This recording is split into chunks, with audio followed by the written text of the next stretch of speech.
The opinions expressed on the following sponsored program are strictly those of the host, guests, and callers, and not necessarily those of this station, its staff, management, or sponsors.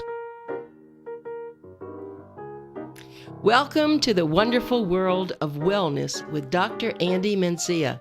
This medical program heard from 7 to 7:30 each Saturday right here on WSBR 740 AM is brought to you by the Adult and Geriatric Center under the medical direction of geriatrician Dr. Andy Mencia.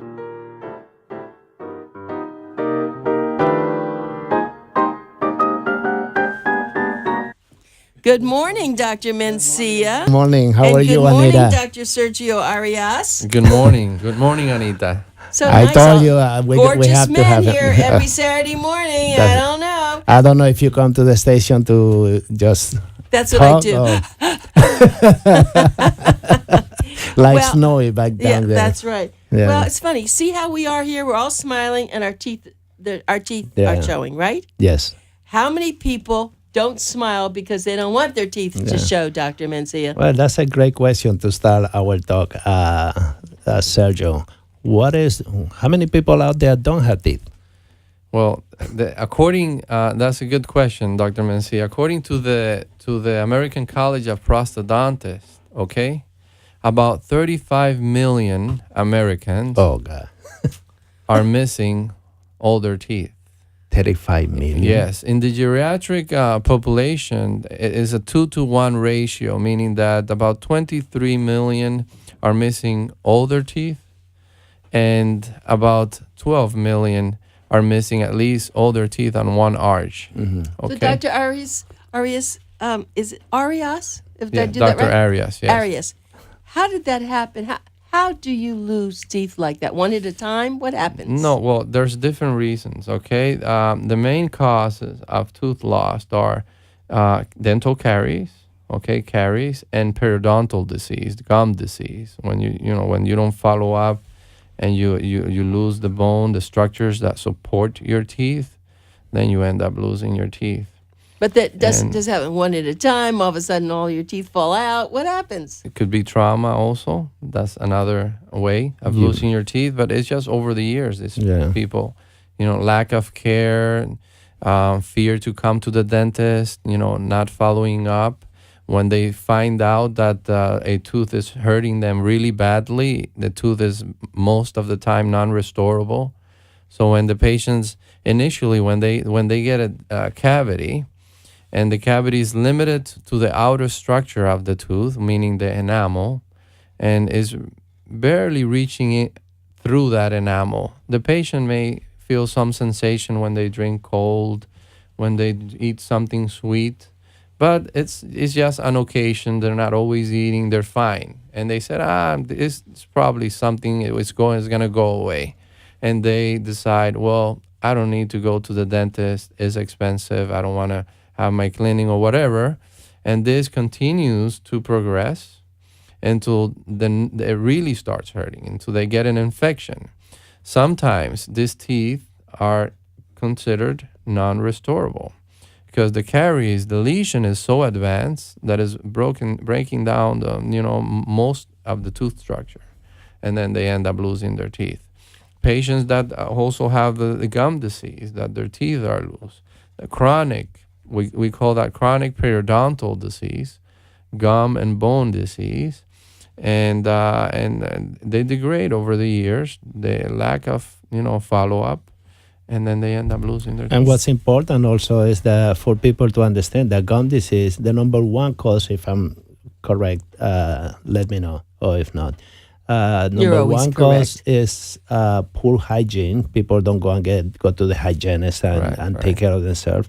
But also there are medication that can produce gum disease, and you start losing the tissue that is anchoring the teeth in place. The root, and then the teeth become loose, and that's how you lose them. So, people should go to the hygienist and get themselves checked. The hygienist can be your best friend. And it's interesting. Sometimes I see people, they come to the office and they see the hygienist. The hygienist say, oh, this patient don't want to do the deep cleaning, just want to do the superficial cleaning. because that's what the insurance cover. And it's Too bad, bad. because when the hygienist is recommending a deep cleaning, it's because you have deep pocket. Let's talk about pocket. What are those things? Wait, I have to ask you a question. So when your patients come in to you, do you make them say, do you go, when you're going, and they, you put that little wooden, whatever you call that in your mouth. Right. Are you just looking at their tongue, or are you looking at their teeth too? The tongue depressor. Tongue depressor. The good clinicians should examine the entire mouth. Yes. We look at the mucosa to make sure there's no cancer or no lesion oral lesion that will concern us. Not only we're looking at the throat to make sure you don't have an infection, we look at the function to make sure that the nerves are acting on both sides the same way. When we say stick out your tongue, we are really examining the anatomy, the nerve. Also, if let's say you have a stroke and you try to stick out your tongue straight, the tongue will pull to one side when the tongue goes out. So, I'm always teaching. I always have students from Nova University, FIU, and now we are getting students from out of state that do rotation with us. We have students from, yesterday, one of the students from Minnesota that is doing her clinical rotation with us on geriatric medicine. So because we are always teaching, we are a teaching institution as well as a center of healthcare. With the student, we try to teach them. And when we go to the dental department, then we bring the students so they understand how to become a good clinician and follow up on. And they connect, because many, excuse me, Anita, many of the patients, they're referred from the medical side because they find, okay, but you're missing all your teeth, or you have this denture that is not stable and it doesn't look good. Mm-hmm. So the physicians like Dr. Mencia, they're able to refer those patients for further evaluation to us, and which is great, we first started the show, we were going to talk about a couple of things that are really important, and we were going to talk about some of the things in dentistry that people are making big mistakes. And I have to bring this up because I remember I told you I have a friend who is a physician. He's a retired pediatrician and a geneticist, and he came into town and he had an infection in his tooth. And he jumped in somewhere because he was traveling. He found someone, they gave him an antibiotic, and he came in, and I tried to get him to come to you. And he didn't. He says, no, I'm okay. So, Dr. Arias, this is where you get off now. What is his problem, and what are the serious complications? Complications. The consequences of this is, this is serious, and it's sad because many, and this is very common, not only with your friends, many patients, they say, well, I take this medication, I feel better, and then I don't have to go to the dentist. I don't have to follow up. Sometimes the patient comes in, and the patient has a tooth that's going to require a root canal or an extraction because it's infected, the nerve is damaged, and the patient is we prescribe the patient an antibiotic to control the infection. It doesn't eliminate the cause of the infection, which is the tooth with the nerve that is damaged, and the patient goes away, feels better, but it comes back with a worse infection. So basically, what you do with medications, once the nerve is damaged irreversibly, okay, and you prescribe an antibiotic to these patients, you're masking the problem. You're buying some time to allow you to treat the tooth. When get the patient comfortable, control the infection, but until you treat, either extract that tooth or do a root canal therapy on the tooth, the infection is going to come back. Now, what I've seen is, and I've seen this during my training, my hospital training, I've seen patients that had this problem. They had a tooth on the bottom, the back bottom jaw, and infected. They were on antibiotic. They decided not to follow up, and they ended up with an infection that was compromising their airway. And they needed a procedure that medical doctors do to open their tracheostomy. Because the infection got so bad, and it can get this bad overnight, that it's life-threatening. So this is significant. If a patient is having throbbing pain, this is one of the symptoms when they lay down, throbbing pain, palpitations, pain that is non-stimulated, the pain just starts on its own. This is a good time to follow up with your dental provider. Well, not with your dental provider, with the AGI. Come on, let's do AGI. this, medical and dental centers. And I'm just got to throw this in. They're a wonderful, wonderful organization. They have always been in Fort Lauderdale for many years, but now they're in Boynton Beach. And Dr. Arias goes to both offices, so they can contact have to ask for him, office. Dr. Arias. That's right. But they have other dentists also, and you're not going to have to wait. If it's real serious, you don't even have to make an appointment. Just call if it's an emergency. Right, exactly. Today's Saturday. The office is open there in Fort Lauderdale. And dental department is open. The dental department is open. It's 954-489-1345. If you want to go to the Boynton Beach AGI Medical and Dental Center, the phone number there is 561-270-6494. Of course, Dr. Mencia is here, and it is the Wonderful World of Wellness. And we have our guest is Sergio Arias, who is also a prosthetic dentist, a prosthodontist. Yes, and he does all that. But I'll tell you the one thing you may be missing, and I was thinking about this. When I went to the dentist and I was in my 20s, I went to a dentist who would sing opera to me. As he worked. So now, what is your name to your game? You have to think of something. He dances merengue. Merengue, salsa. See, you have to have something because bachata. Okay. See, we figured it out, right? Yes. No, And because Sergio, let me ask you, Dr. Arias, with regard to sometimes when you do an extraction nowadays, you can put an implant right then and there. Yes, the patient don't have to heal, come back like the old time. Yes, and it's, every day, financial is going to be a problem for patients, okay? So my recommendation is, if a patient is in need of an extraction and cannot afford at that time an implant, at least we provide patients with the option of doing a very simple surgical procedure, which is doing a bone graft there in order to preserve that bone. To preserve that surface there. The surface. Because what happens is when the teeth are extracted, okay, the bone starts to resorb, okay? You start losing that bone. The body says, okay, there's no root there stimulating the bone in the jaw. So the bone starts to shrink. You start to lose. And there's many consequences of following this. Okay, the facial appearance is lost. Okay, how do they eat? How do they eat? But the bone, if you lose the bone, you need bone quality and quantity in order to be able to place those implants. Exactly. That's why I'm taking so critical. That's why I'm taking the vitamin you gave me. Well, D3, no, that's right? why if they do an extraction and you're gonna have implant, those implants can serve in the future if you're gonna have denture. Because now you have a base that you have not lost. Exactly.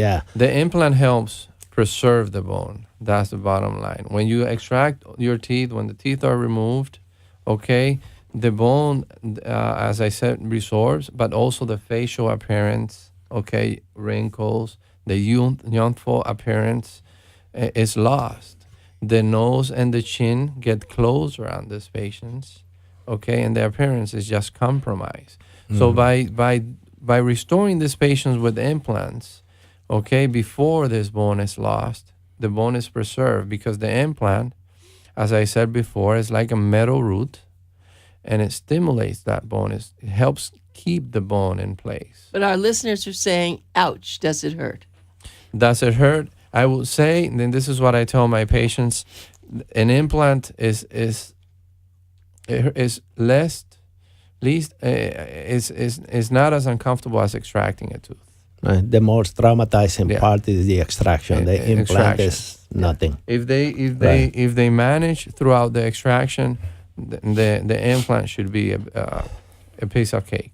Now, the denture implant is relatively new. So our geriatric patient, they hear this and they say, well, I just have denture put on. Wow. Why don't we talk about what is the amount of pressure when you bite on food, when you bite on something, how much pressure you can produce with your own teeth versus denture versus implant denture? That's a great question, Never heard of that. Andy. Great question. And well, in average, and I'm going to talk and give you numbers, okay? The average masticatory forces on a person, an individual that has all the teeth in their mouth is up from in the molar in the back. A young patient that you asked in the molar in the back. They produce forces from 150 to 250 psi, pound per square inch of forces in the back. Okay, a person that loses all their teeth and gets denture, this goes down to about 50 psi. That's a big drop. About 50 pound per square inch. A person that has been wearing dentures for over 15 years, this can go down to up to 5 psi. Now, those patients that are clenchers, that grind those their are teeth, dentures that you put with glue on and what have you. and then they need to, so the confidence goes down because they have to add adhesive. The dentures are not stable.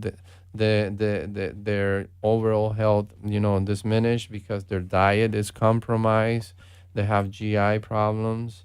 There's many things that goes on, but these patients, they have alternatives, and that's the best treatment right now that we have to replace missing teeth is not removable partial dentures like it used to be before. It's not complete dentures. Is therapies that are supported by dental implants. You can have complete dentures that are assisted by implants. In early 90s, the McGill group in Canada, from the McGill University there in Montreal, Canada, a group of prosthodontists and oral surgeons, they met to try to figure out how they can improve the quality of life for these denture wearers. And they ended up with stating that the standard of care should be for those people that are wearing denture, the minimum that they should get is at least 2 implants on the bottom to get an implant retained over denture, an implant assisted over denture. These over dentures are the ones that you can call the snap-on dentures. You have 2 implants that are in the lower jaw. They have attachments on the top, like a male attachment. The female is inserted. The female attachment is inserted into the denture, and then the patient just snaps that denture in the jaw. But if they do more than 2, then there's more stability and more strength when they bite. So, when you add more, then those are other options. But that's the minimum that they can get to improve, to increase the stability. Now, as I said before, if the patient is taking many medications and the salivary glands are compromised, dry mouth, dentures, even with implants, retained dentures, may not be the ideal for them. There's options of having their teeth retained only by the implants without touching the tissue. Okay, and these are called fixed implant hybrid, fixed hybrid dentures that are retained over implants. And this avoid the need of removing the teeth. Oh, interesting. They're fixed. They look like natural teeth. They don't have the plastic in the roof of their mouth, so they can taste the food better. This increases the masticatory function. Now they can chew the food that they like, and so forth. So, Dr. Arias, can someone, if they do what you're telling them, can they have, and we all know they're going to live to be 100, all of your patients anyway, Dr. Mencia. Like the Jewish saying, go 120. Okay, 120, that's right. Can they keep their teeth that long? Meaning that their natural teeth? Yes, their natural teeth. If they start taking care of their natural teeth. Absolutely. Absolutely. Do you have all your teeth, Dr. Mencia? Yes. Okay. And you're young. That's okay. You do. I do also. But so if someone has their teeth and they're like in their 80s and they keep their teeth, they go to your dentist, and you, Dr. Mencia, and you keep their teeth twice a year, maybe 3 times a year. You keep taking care of them. Absolutely. Should they be able? And they take vitamin D. The vitamin D. That we're all taking. Absolutely, here. because they can keep them, huh? Yes. That's our goal. Our goal is preventive Right. dentistry. That's the first thing that we want to do is to preserve those teeth. Okay, we want to keep those teeth for those patients as long as possible. We may need to bring them on a regular basis instead of bringing them once a year. We may need to see them every 4 months, okay, to follow up and make sure nothing is changing, that their overall health is good. And so the follow-up, the recall appointments become every 4 months, instead of every 6, maybe less, depending on the patient. Because again, Dr. Mencia is keeping these patients in good health, but they're also taking many medications, so this compromises the saliva, Right. And they tend to get decay easier. So we also prescribe for these patients fluoride, higher fluoride concentrated toothpaste that help prevent dental caries, and we teach them, train them how to take care of their teeth. If they have difficulty brushing with manual toothbrush, we teach them how to brush their teeth with an electric toothbrush, and we do everything we can. Like I was telling help them. My student yesterday, I was telling her, Dr. Arias, that if you have ankle swelling and you go to the wrong doctor, you can end up with losing your teeth. And she scratches her head and say, "How can that be?" I said, "Well, you have ankle swelling, and they overload you with a water pill, a diuretic that will make you pee or the excess amount of fluid that you have in the ankle. Now you end up with dry mouth, so you end up losing the teeth because no saliva in your mouth make you prone to cavity and, ending up losing your teeth at a young age." Something that we talked about before we got on the air. That's always, always when I'm giving a Right. patient a water pill, I always say, let me look at your kidney function, because that's another thing that can happen with water pill. I wanted to talk, though, about people. You do make home visits. And I We do want to home, tell people, if you have dentures and it's uncomfortable, if some of you boomers who are taking care of your family members, they will not be able to eat if they don't get their dentures adjusted. And Dr. Mencia's wonderful center now will go to your home. They will do something to help you. They'll take they'll what do they do with the dentures? Reline something with the dentures. So this is fantastic. Let me give you a phone number again. The Fort Lauderdale office is 954-489-1345. Boynton Beach is 561-270-6494.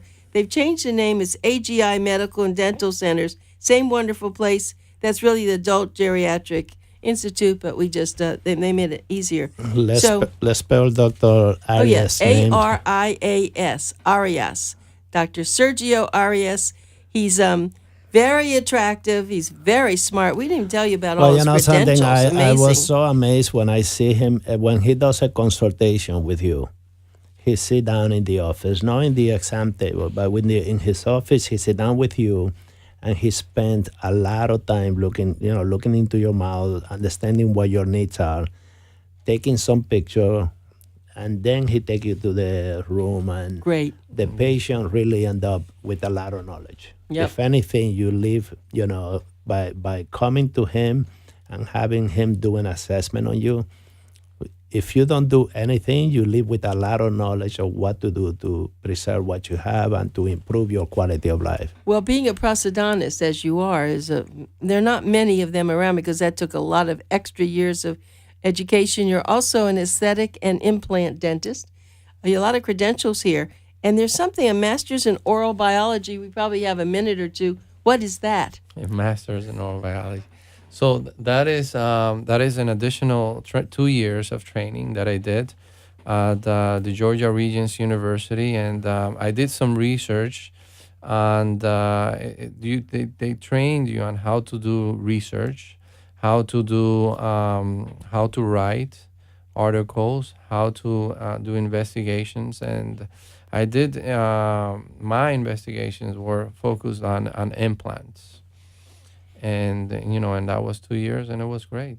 Mm-hmm. Dr. Mencia and Dr. Arias, I have to say that 40 years ago, no one talked implants. Now, of course, we talk about implants with heart and lungs and everything is being done, but it's foolish for anybody out there, especially our wonderful listeners, to be suffering with their teeth when we have such extraordinary people like you willing to help them, and let's just get this done. So everybody will have to say goodbye. To put money in your mouth is really putting money in your entire heart. Right, forget the cruises. Yeah. Take care of your teeth. Take care of your mouth. That's what we have to do. Well, Dr. Then Mencia, you go to the cruises. Right. So I guess our next article in March should talk a lot about this, shouldn't it? We're going to do that. We're going to help us write that, Dr. Arias. And we really appreciate your both coming in.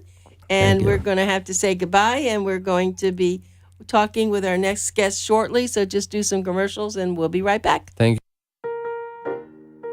Thanks for listening to The Wonderful World of Wellness with Dr. Andy Mencia. Be sure to tune in each Saturday morning from 7 to 7:30 right here on WSBR 740 AM.